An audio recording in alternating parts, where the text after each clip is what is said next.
ये क्या बदतमीजी अयान, तमीज नहीं है तुम्हें? शर्म आनी चाहिए तुम्हें ऐसी हरकत करते हुए। सारी शर्ट गीली कर दी मेरी, बदतमीज। ओह सॉरी सॉरी अरबाज भाई, मैं इसको मार रहा था, गलती से आपको लग गया, सॉरी। मैं अच्छी तरह से जानता हूँ कि तुमने ये जानबूझकर मारा है मुझे।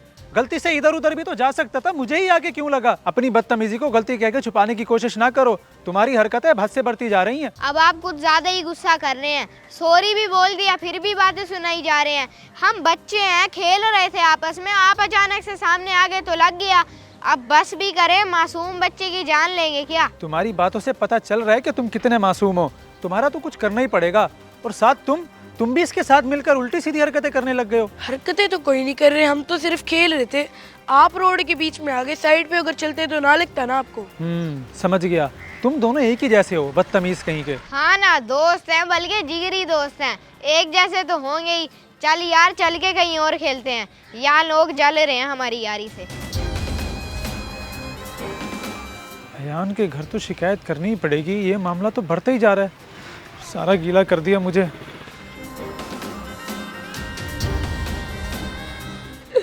यार क्या जबरदस्त निशाना लगाया तूने, मजा ही आ गया। शक्ल देखने वाली थी अरबाज की। चलो ये तो अपना पहला टारगेट पूरा हो गया, अब चलते हैं अपने अगले टारगेट की तरफ, बड़ा मजा आने वाला है। चल।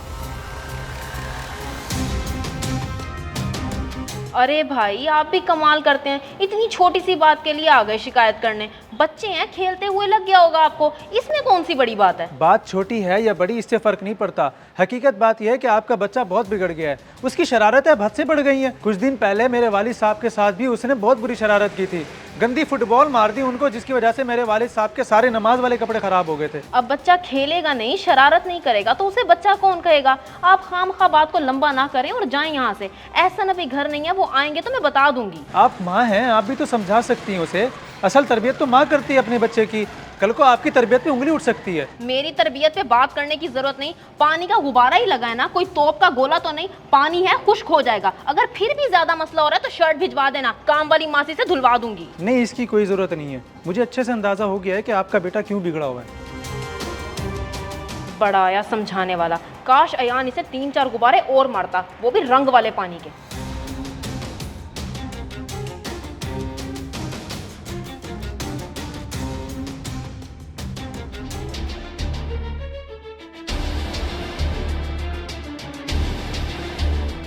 मस्जिद में क्यों जा रहा है तू?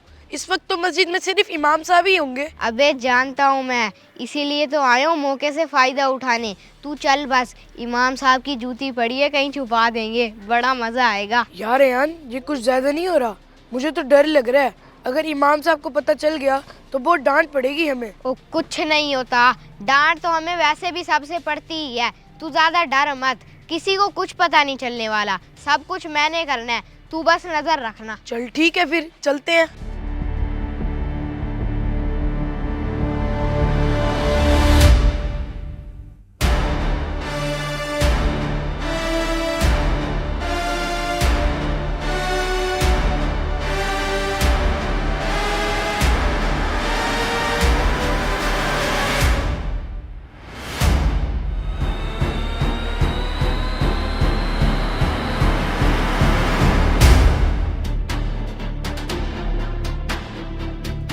मेरी जूती कहाँ गई? भला ये जूती भी कहीं ले जाने वाली थी। अब और कोई है ही नहीं। अब मुझे नंगे पाँव ही घर जाना पड़ेगा।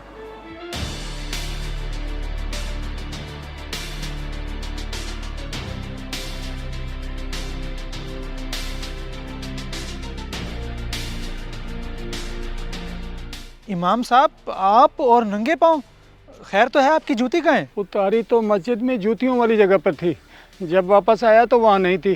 शायद कोई ले गया होगा। शायद नहीं इमाम साहब, पक्की बात है कोई ले गया होगा।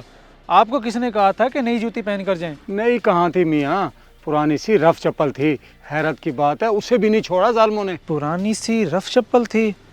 तो फिर ये किसी जूती चोर का काम नहीं है, पक्की बात है ये उसी शरारती बच्चे का काम है, एहसन के बेटे अयान का। लाजमन उसी ने आपकी जूती कहीं ना कहीं छुपाई होगी। अयान? वो तो बड़ा मासूम सा बच्चा है, वो ऐसी शरारत कैसे कर सकता है? मुझे नहीं लगता। इमाम साहब, आप उसे नहीं जानते, बहुत ही बिगड़ा हुआ बच्चा है वो। आए दिन कोई ना कोई उल्टी सीधी हरकत करके लोगों को परेशान करता रहता है। पहले आप ही मेरी जूती पहने, फिर चल के आपकी जूती ढूंढते हैं। नहीं, आप अपना जूता पहनो, मैं ऐसे ही चल लूँगा। आओ चल के देखते हैं, शायद आपकी बात सच हो। मम्मा मम्मा मुझे पैसे देना। मुझे आप क्यों तंग कर रही हैं? आपको मुझे तंग करने में मज़ा आता है क्या? जल्दी दें, साथ मेरे साथ है, हमने चीज़ खानी है। हाँ, मजा आता है मुझे, जैसे तुझे लोगों को तंग करके आता है। उस अरबाज को जानबूझ के पानी वाला बैलून मारा था ना? बता बता, सच बताएगा तो पैसे दूंगी। वो तो हम दोनों खेल रहे थे, अचानक से वो सामने आ गया तो उसे लग गया। इरादा तो कोई नहीं था हम दोनों का मारने का, पर लगने के बाद आया बड़ा मजा। आया था वो दरवाजे पे बड़े गुस्से में। मैंने भी उसे डांट के भगा दिया कि खबरदार मेरे बेटे के खिलाफ कोई बात की तो चल भाग यहाँ से। अगली बार एक की बजाय 2-4 मारियो, वो भी रंग वाले पानी के, सादा पानी के नहीं। ठीक हो गया मम्मा, तब तो और भी ज्यादा मजा आएगा। अच्छा पैसे दे भी दो ना। अभी देती हूँ अपने बेटे को पैसे, आजा उठा के दूं तुझे।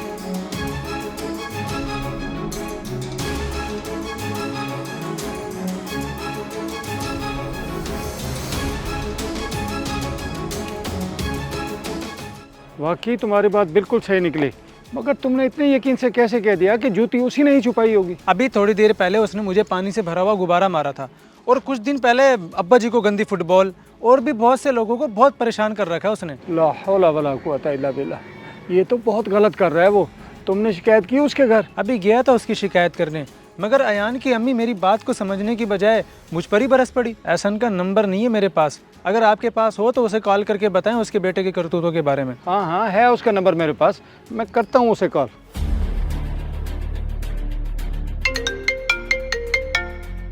इमाम साहब की कॉल।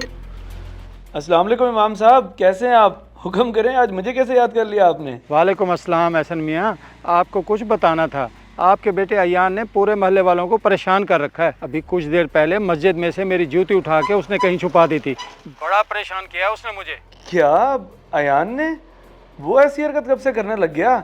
इमाम साहब ज़रूर आपको कोई गलतफहमी हुई होगी। नहीं नहीं, मुझे कोई गलतफहमी नहीं हुई। ये आप अरबाज से बात कर लो, ये आपको बता देगा। ये लो, कर लो बात। जी एहसन भाई, इमाम साहब बिल्कुल सही कह रहे हैं। अभी थोड़ी देर पहले उसने मुझे पानी से भरा हुआ गुब्बारा मारा था, और कुछ दिन पहले मेरे अब्बा जी को गंदी फुटबॉल मारी थी। एक और बच्चा भी उसके साथ होता है। बहुत परेशान किया हुआ उसने सबको। अच्छा, यकीन करें जो भी हुआ मुझे उसके बारे में कोई इल्म नहीं था।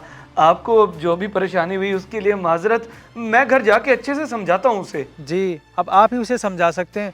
मैं गया था उसकी शिकायत लेकर आपके घर, मगर भाभी जी मुझ पे गुस्सा करने लग गई और बेइज्जत कर दिया। प्लीज़ आप कुछ करें, हमें तो लगता है कि बच्चे की तरबियत सही नहीं हो रही। हाँ जी, आप बिल्कुल सही कह रहे हैं। एक दफ़ा फिर से माजरत, और इमाम साहब को भी मेरी तरफ से माजरत कर दीजिएगा। आइंदा आप लोगों को कोई शिकायत का मौका नहीं मिलेगा।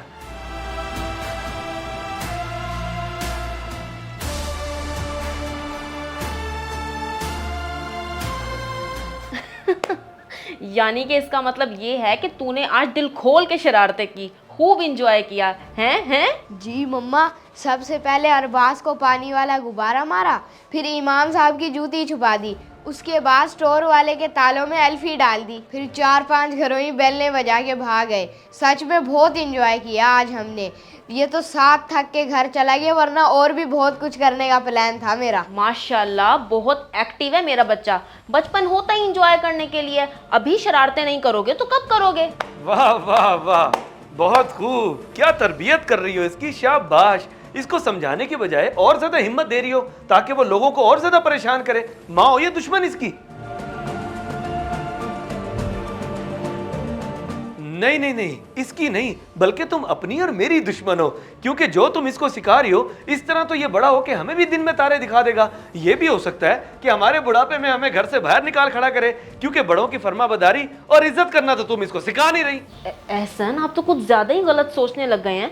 बच्चा है ये, थोड़ी सी शरारत कर ली तो क्या हो गया, बड़ा होके समझदार हो जाएगा। तुम समझदार होने दो तब ना, अभी तो मोहल्लेदार सिर्फ दरवाजे पर आते हैं या मुझे कॉलें करते हैं, कल को गुंडे भी आ सकते हैं इसको मारने के लिए, या फिर पुलिस भी आ सकती है इसको गिरफ्तार करने के लिए। तब तुम्हारे दिल को सुकून मिल जाएगा, तब कहना कि वाह बड़ा एक्टिव है मेरा बेटा। नहीं नहीं, अल्लाह ना करे, कैसी बातें कर रहे हैं आप, ऐसा कुछ नहीं होगा। अगर इसको दूसरों की इज्जत करना नहीं सिखाएंगे तो फिर ऐसा ही होगा, और फिर जो होगा उसकी जिम्मेदार तुम होगी रामीन, सिर्फ तुम। लोग हमारी तरबियत पे उंगलियां उठा रहे हैं, और तुम अयान, तुम बताओ ना मुझे कैसे समझोगे, प्यार से या फिर मार से? मेरे ख्याल में मार से ही तुम सही समझोगे। नहीं नहीं बाबा, मार नहीं, मैं ऐसे ही समझ गया हूँ। प्रॉमिस करता हूँ आइंदा मैं किसी को भी परेशान नहीं करूँगा और आपको मेरी कोई शिकायत नहीं मिलेगी। Please sorry. अच्छी बात है कि समझ गए हो, और तुम भी समझियो कि नहीं, अगर आइंदा के बाद इसने कोई भी ऐसी हरकत की तो इसका जो हशर करना है वो तो मैं करूंगा, लेकिन तुम्हें भी तुम्हारे वालिद साहब के घर भेज दूंगा हमेशा के लिए, याद रखना। मैं भी समझ गई हूँ, वाकई मैं गलती पे थी, अब समझ आ गई है। आइंदा इसकी कोई शिकायत नहीं मिलेगी, आप बेफिक्र हो जाएं।